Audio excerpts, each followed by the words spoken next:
Halo Sobat Mistis, balik lagi di channel kita Sarasehan ID. Kali ini gue udah sama Bang Jiung nih. Kita udah ada di segmen ngeri, ngebahas cerita misteri. Jadi sebelum mulai segmen ini gue nggak akan bosan-bosan untuk ngingetin teman-teman atau Sobat Mistis untuk like, komen, subscribe dan juga share channel ini ke teman kalian. Karena yang kita bahas di sini udah pasti bermanfaat 1.000.000% ya Bang Jiung ya. Bener? Pasti. Pasti ya. Jadi kita udah ada cerita kiriman nih Bang dari Sobat Mistis masuk ke email kita. Ceritanya sih lumayan seru sih kalau menurut gue ya, lumayan panjang juga. Langsung aja gue bacain kali ya Bang ya. Ya langsung aja. Ya.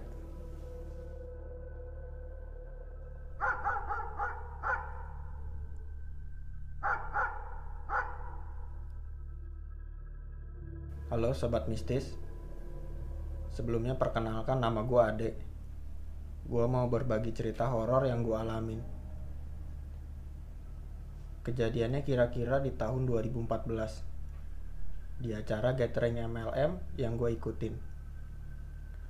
Gue dan 4 temen gue berangkat dari Bengkulu. Peserta sekitar 200 orang. Titik kumpul peserta di kota Bandung. Lalu kita melanjutkan perjalanan ke penginapan di Lembang dengan menggunakan bis. Dalam perjalanan, salah satu teman gue bilang, begitu sampainya di sana, dia mau langsung berenang. Setelah sampai, 3 teman gue berenang dan gue pun ikut. Di saat berenang, ada salah satu member perempuan yang tiba-tiba turun menunjukkan gelagat aneh dan marah-marahin kita, menuding kita mengganggu dan membuat onar. Ternyata dia sedang kerasukan. Otomatis kita yang berenang langsung minta maaf.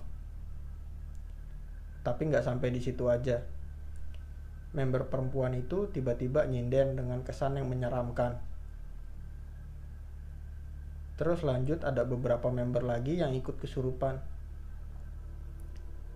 Di antara 200 member, ternyata ada yang ngerti. Dan dibantulah untuk tenangin yang pada kesurupan. Kondisi udah tenang, lalu ada lagi member yang katanya dia indigo. Tiba-tiba dia melihat ke arah plafon penginapan dengan terdiam. Sontak hampir semua member yang melihat dia kabur ketakutan ke kamar masing-masing. Setelah situasi udah tenang, gue dan 3 temen gue yang berenang tadi pergi ke balkon untuk santai-santai. Salah satu teman gue yang lumayan sensitif dengan hal gaib menyarankan agar tidak jauh-jauh dari dia karena ada nenek leluhur yang jagain kita. Nggak lama kemudian datang Ustadz untuk menenangkan keadaan malam itu. Keesokan harinya kejadian aneh masih terjadi. Tiba-tiba ada terminal listrik yang meledak dan menggagalkan acara yang sebenarnya sudah direncanakan. Karena dirasa suasana udah nggak kondusif, akhirnya kita semua memutuskan untuk pulang ke Bandung.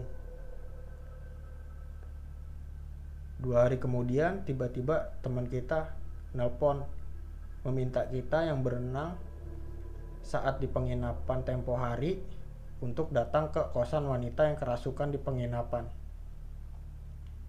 Sesampainya di kosan wanita itu, ternyata dia masih kerasukan dan masih nyinden.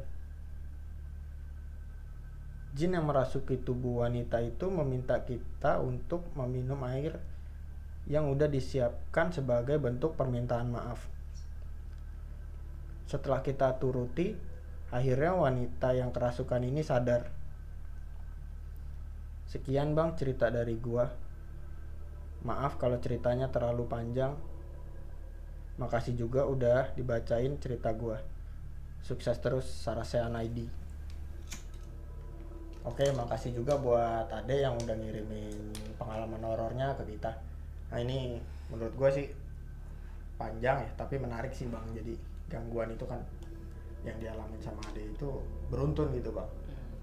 Nggak cuman sampai selesai acara, bahkan sampai 2 hari setelahnya juga kena. Nah yang mau gua diskusi ini, jadi kan si Ade itu kan berenang gitu ya sama temennya tadi, terus tiba-tiba ada perempuan yang negor dia gitu, padahal si Ade juga mungkin merasa nggak bersalah karena nggak ada yang ngingetin dia nggak boleh berenang gitu. Tiba-tiba ada perempuan turun, ngapain lo berenang? Iya, marah-marah, terus ternyata dia kesurupan. Nah itu kenapa sih bang gitu?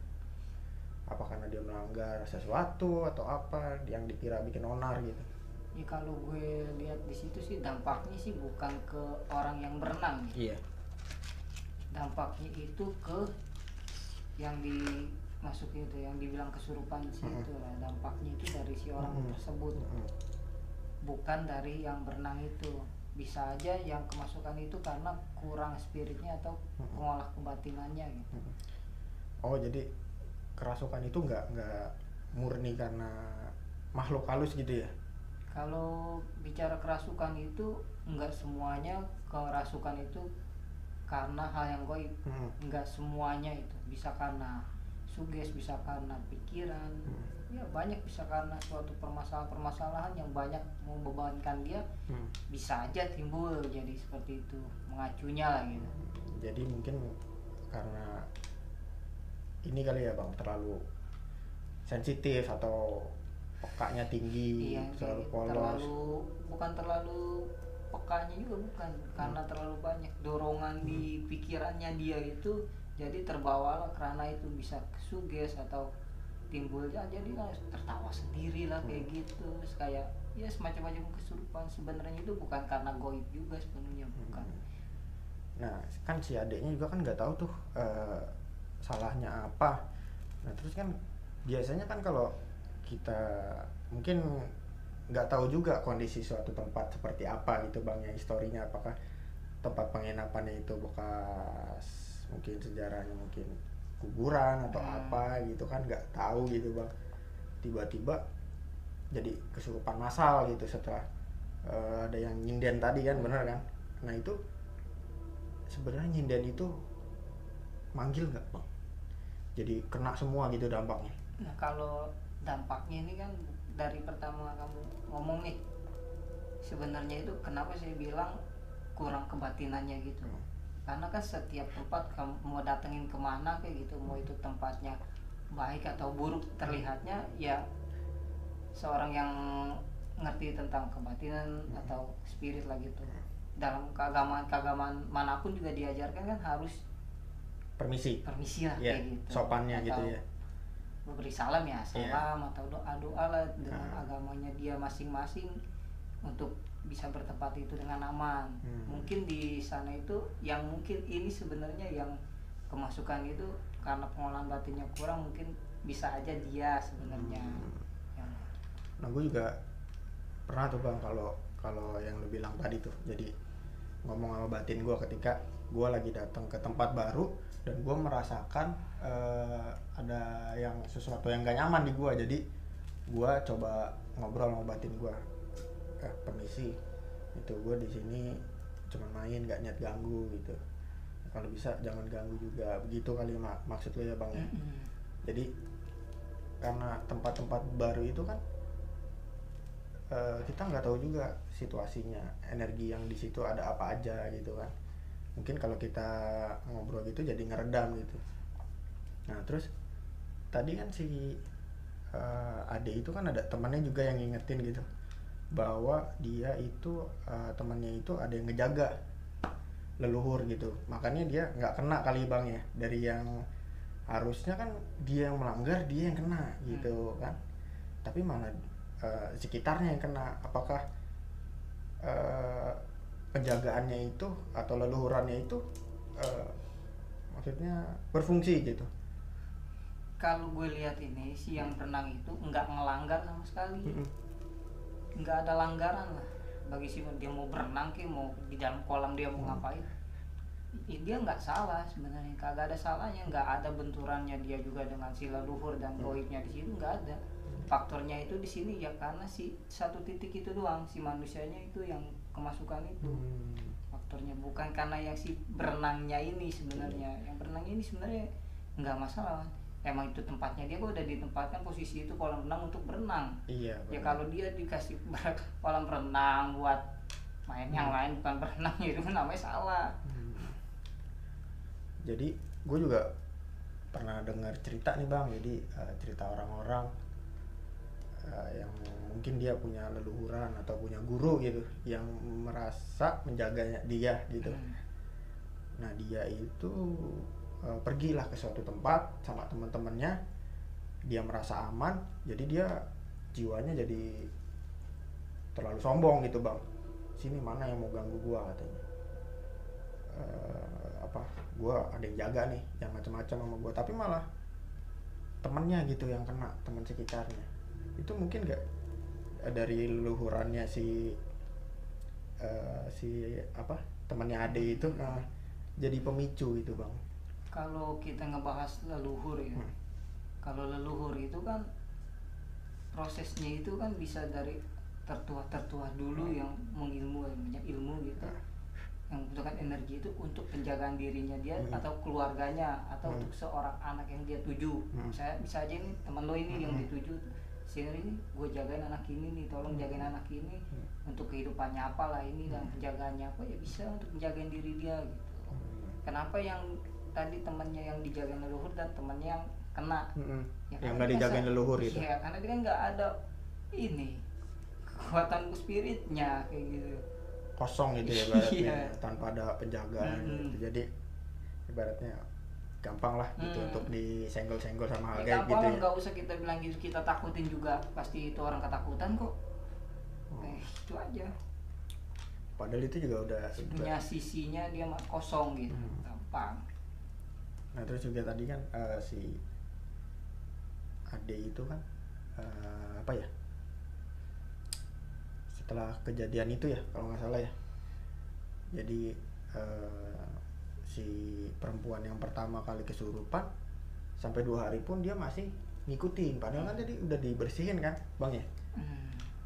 Kenapa dia masih tetap balik lagi gitu bang, sampai 2 hari, terus sampai disyaratkan untuk minum, minta maaf baru selesai. Karena kenapa dia bisa dibalik lagi ke masukan lagi ke itu sebenarnya saya bilang fix ya, ini fixnya itu seorang itu memikirkan hal tersebut terus menerus, jadi ke bawah gitu. jadi ke bawah, jadi bukan makhluk sebenarnya halus itu yang nempel gitu, enggak, bukan. karena dia berpikiran seperti itu terus, atau temannya ini menceritakan lagi kejadian itu ke dia, maka timbullah kepikiran terus dalam keadaan dia gimana kita nggak tahu kan, kepikiran lah dia, kesuges, ya jadilah seperti itu.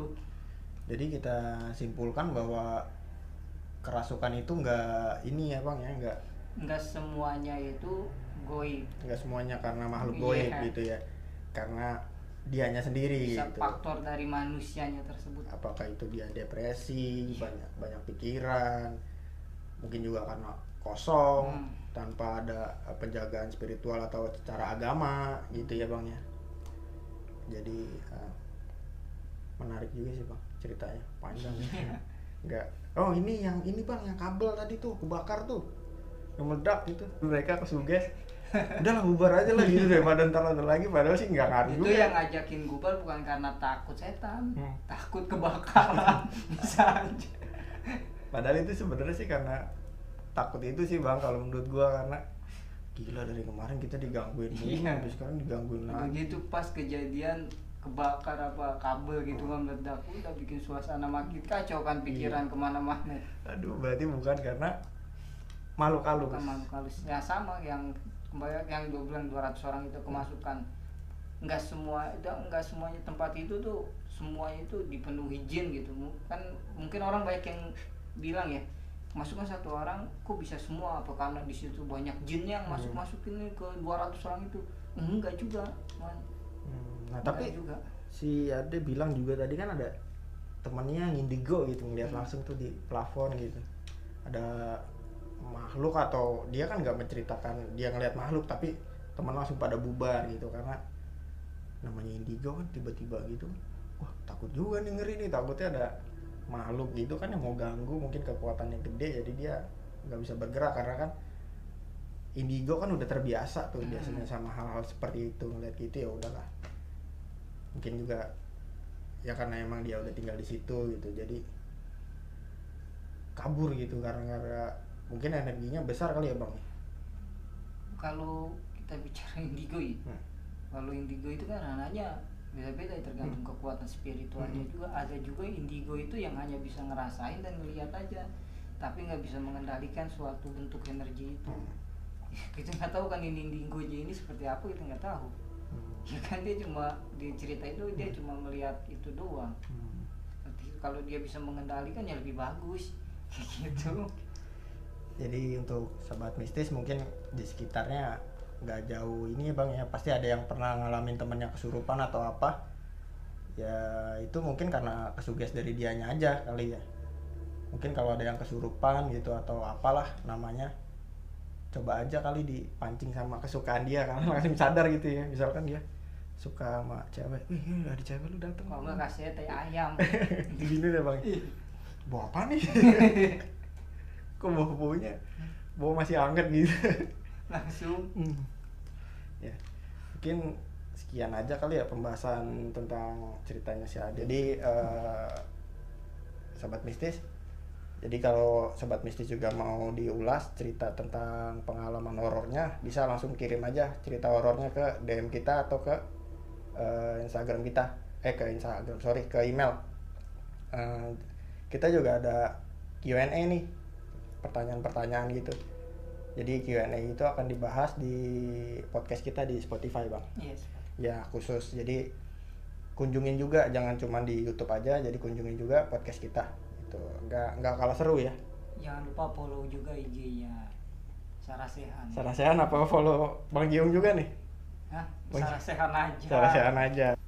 Jadi jangan lupa untuk komen, like, subscribe, dan juga share channel ini ke teman kalian.